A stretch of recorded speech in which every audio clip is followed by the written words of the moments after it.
Let's talk about the game again, man. The game is back here. The game is back. And I actually enjoyed this Complex interview. You stopped by the Complex Music and talked to Speedy Mormon, and it was a really great interview. Speedy asked a lot of like internet questions, you know, people that always accuse the game of lying, and like the Kobe story where he said, yo, Kobe dropped 81 points after listening to my album. People were like, no, you're lying. And then Kobe said, no, that was a true story. And then people were like, no, that's Photoshop. Kobe didn't say that. So like everybody, for the most part, I think most people think Game is lying about a lot of things. I get the flack from it because he does. It may seem like he exaggerates the stories, but probably like 70% of the time he's telling the truth. I think where this started was, I think, the Game and Tupac photo. Like Game posted a photo with him and Tupac, and he said something along the lines of like, "Oh, I was friends with him" or some shit, and it was a Photoshop photo, something like that.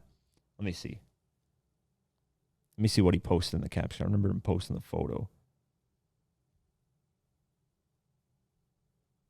He said, yeah, this is the one that first got him like a lot of people were like, what the fuck? Why are you posting this?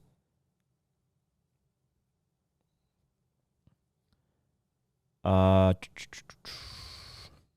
trying to find what the caption, because the caption was something like me and Tupac or something like that, or something was crazy.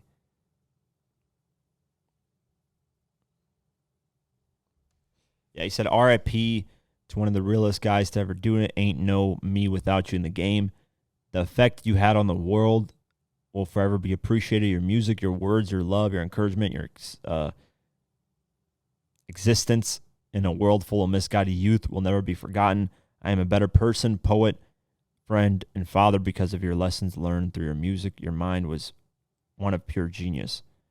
So he didn't say that's him in the photo. I mean, he didn't say that that's him and Tupac, but in the photo, it's a Photoshop head of Game when he was younger on some random person's body with Tupac. And I think this is where like issues were like, people are like, why is he posting shit that's not true, or he never took a photo with Tupac, stuff like that. That's where this has started. And then people are just saying, hey, you know, he's lying about this and that. And yeah, so basically Speedy Mormon on Complex was asking those questions that a lot of people were questioning Game about, which is a dope interview. And at the end, this was sick. This is something that I wish would have happened. Game revealed that Drillmatic album title, he initially gave that album title to Lil Durk because he felt like it fit Lil Durk more, and because of the way Lil Durk, and this is what I've been saying a long time ago, I feel like Lil Durk as a street rapper is really dope at telling stories about the streets because he's actually been through it, he's living through it. He's actually living through it currently, which is crazy. So I can understand that Drillmatic title going to Lil Durk because Lil Durk is also a fan of Nas too. Drillmatic, Illmatic, you know, Chicago drill music, that's where it comes from. So that would have been a dope album title. But Game said when he sent him that album title, Lil Durk was like, that's fire, but then he never ended up taking it. He just said that's a dope-ass album title. And the Game was like, he was taking forever, never ended up releasing the album with the title. So he's like, all right, I'm taking it back. So now Game has the title. But that would have been a dope album title for Lil Durk. And, you know, I think more people should realize that Lil Durk is a dope rapper. Now, this is where, again, once again, the controversy of these Game interviews comes out. Basically, he said he's not only the best rapper in the world, but he is the biggest rapper in the world. Yes, the biggest rapper in the world. So, let me play the clip. Live it. I love it, man. But I mean, that guy has a YouTube channel. He wants views. He wants clicks. Why not use me? I'm the biggest rapper in the world. Are you the biggest rapper? I am. Literally. In which, like? All of them. The Game. Are you the biggest rapper? How is the Game the biggest rapper in the world? Number one, I'm just lyrically better than everybody else. And again, this is how I feel about myself. Yourself. Anybody watching this could say, oh no, this person's better, this person's better. You, for one, think Fabulous is better than me. I didn't say that. I just said Fabulous is my favorite. If I'm not your favorite, that means he's better than you. That's not true. Because my favorite is not who I think is the best rapper of all time. Right. I just like the way he raps. I'm from New York. Oh, so I asked you who your favorite rapper was. You said who's your favorite rapper. All right, so who's your best rapper I of think all time? the best rapper is Hov. I think you got to give it to Jay. That's just for me. everything everything, right? Yeah, the way he's taken hip hop and built this entire empire, his cadences, his bars, he's got classic albums. So I would just say Jay. If we're judging on everything, then I would agree with you. Sure. I would say Hov too. But as far as like the best rapper in the world, like I'm the best rapper in the world because nobody can out-rap me. And if they can, let's see. When you say out-rap you, what does that mean? So, here's how I view these things, right? You got your best rapper in the world. That's an opinion, the best rapper in the world. I can say, to me, the best rapper in the world is 50 Cent. Lots of people are like, hell to the no. 50 can't do this, 50 can't do that. To me, he's not only my favorite rapper, but to me, he's the best rapper. That's an opinion. The biggest rapper in the world, that's not an opinion. That you can look up with album sales. That's to me the biggest. That's to me where you can, because the biggest means the most known around the globe, not just in America, the whole world. And we know who's the biggest. And I know why Game said the biggest, because he wants to get Eminem's attention. That's really what it is. It's a little like subliminal Eminem, because when people think about the biggest rapper in the world, for the most part, they think about Eminem. And I'm not just talking in America, because here's the thing. A lot of people in America, they don't think about the world when they're thinking about the biggest rapper in the world. They're thinking about just America. Think about the world. How many more people know Eminem than other rappers? Like, the gap is insane. You want to know why 50 became so big worldwide? Is because of Eminem too. Eminem co-signing him, having that huge worldwide audience. I mean, he sold 27 million copies worldwide of the Eminem show. 27 million copies.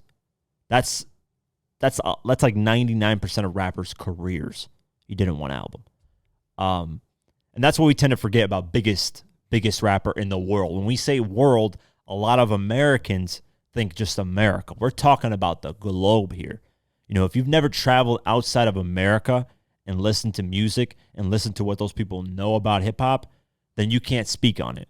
There's a lot of people. I've been outside of the world. When I went to Germany that time, I asked my cousins, I asked people around there, what rappers do you know? What rappers do you listen to?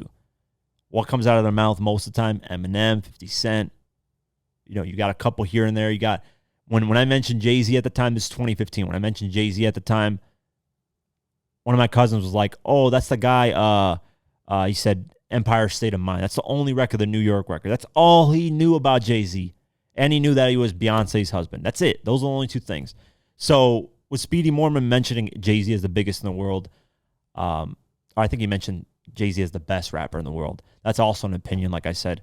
The best rapper, subjective.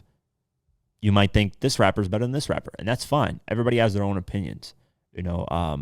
I think 50 to me, because obviously Give It Your Die Trying, that to me is the greatest album of all time. I just love that album, and that's just my opinion on it. A lot of people think Eminem, a lot of people think Jay-Z, but we need to, if we're looking at biggest rapper in the world, the Game is nowhere near that. That you can look at with statistics. That can be debunked easily. That's not a debatable thing about the biggest rapper in the world.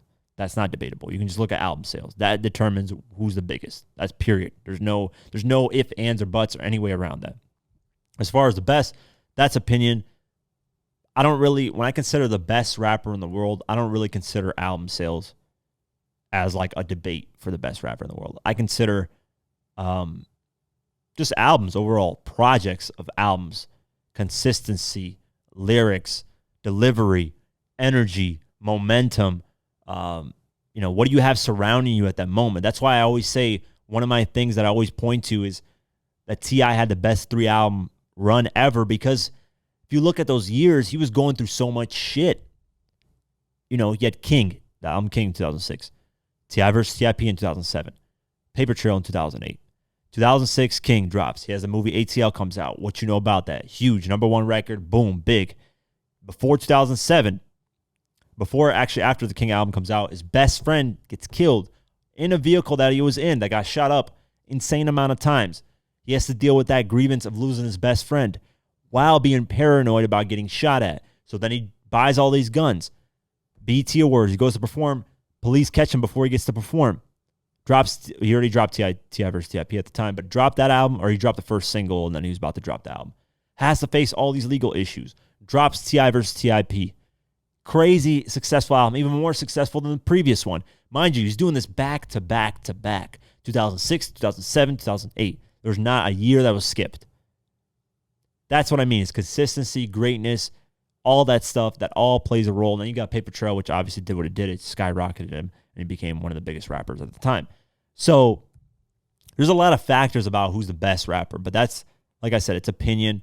There's so many people in this world that lived a different, everybody in this world has lived a different life through their own lens. So what they view as the best is just their opinion. Now, the biggest, Game needs to stop capping. He is not the biggest. That can be proven with numbers, But overall, I enjoyed this interview. Game was really dope. He looks like an NPC character here. He's got his like dreads that came out, whatever. And he's got like these little glasses, and he's dressed a certain way. It just looks. I thought it was a clone. I didn't think it was the Game. There was one guy in the responses of this video was like, "Yep, I think the Game has been locked up in Dr. Dre's basement, and this is just a clone walking around talking like this," which is hilarious. But yeah, he looks like an NPC character. He looks like, it does not look like the Game.